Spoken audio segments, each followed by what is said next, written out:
ಬೆನ್ನಲ್ಲೇ ಉಗ್ರರ ಮನೆಗಳನ್ನ ಹುಡುಕಿ ಸೇನೆ ಉಡೀಸ್ ಮಾಡ್ತಾ ಇದೆ ಜಮ್ಮು ಕಾಶ್ಮೀರದಲ್ಲಿ.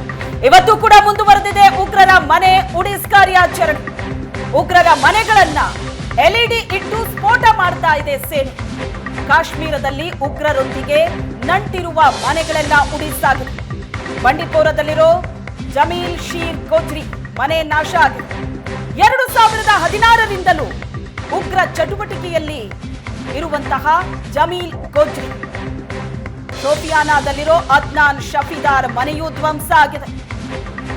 ಪುಲ್ವಾಮಾದಲ್ಲಿರೋ ಅಮೀರ್ ಬಣಿ ಮನೆ ಮೇಲೂ ಸೇನೆ ಬಾಂಬ್ ಹಾಕಿದೆ.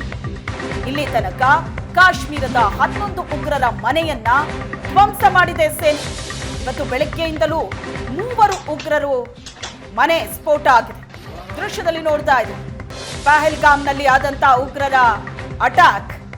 ಹೊರಗಡೆಯಿಂದ ಬಂದಂತಹ ಉಗ್ರರು ಒಂದು ಕಡೆ ಆದ್ರೆ, ಇಲ್ಲೇ ಜಮ್ಮು ಕಾಶ್ಮೀರದಲ್ಲೇ ಇದ್ದಂತಹ ಸ್ಥಳೀಯರು ಆ ಉಗ್ರರಿಗೆ ಕೈ ಜೋಡಿಸಿದ್ದು ಇಷ್ಟು ದೊಡ್ಡ ಅವಘಡ ನಡೆಯುವುದಕ್ಕೆ ಕಾರಣವಾಗಿದೆ.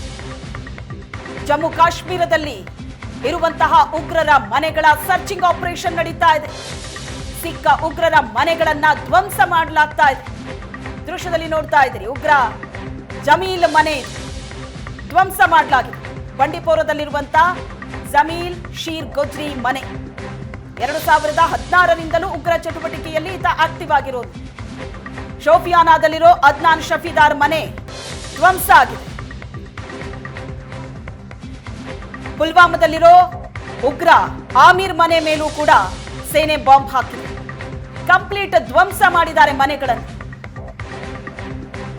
ತಮ್ಮದೇ ದೇಶದ ನಾಗರಿಕರನ್ನ ಟಾರ್ಗೆಟ್ ಮಾಡಿ ನಡೆಸಿದಂತ ಅಟ್ಯಾಕ್. ಆದ್ರೆ ಜಮ್ಮು ಕಾಶ್ಮೀರದಲ್ಲಿ ತಮ್ಮದೇ ಆದಂತ ಮನೆ ಕಟ್ಟಿಕೊಂಡು ಉಗ್ರ ಚಟುವಟಿಕೆಯಲ್ಲಿ ಆಕ್ಟಿವ್ ಆಗಿ ಇದ್ದುಕೊಂಡೇ ಜೀವನ ನಡೆಸ್ತಾ ಇದೆ. ಈಗ ಸೇನೆ ಒಬ್ಬೊಬ್ಬ ಉಗ್ರರ ಮನೆಯನ್ನು ಹುಡುಕಿ ತೆಗಿತಾ ಇದೆ. ಅವರ ಮನೆಗಳು ಧ್ವಂಸ ಆಗ್ತಾ ಇದೆ. ಇಲ್ಲಿ ತನಕ ಕಾಶ್ಮೀರದ 11 ಉಗ್ರರ ಮನೆಗಳನ್ನ ಸೇನೆ ಧ್ವಂಸ ಮಾಡಿದೆ. ಉಗ್ರರಿಗೆ ಸಾಥ್ ಕೊಡ್ತಾ ಇರುವಂತ ಇನ್ನುಳಿದ ಉಗ್ರರಿಗೂ ಕೂಡ ಇದು ಖಡಕ್ ಸಂದೇಶ.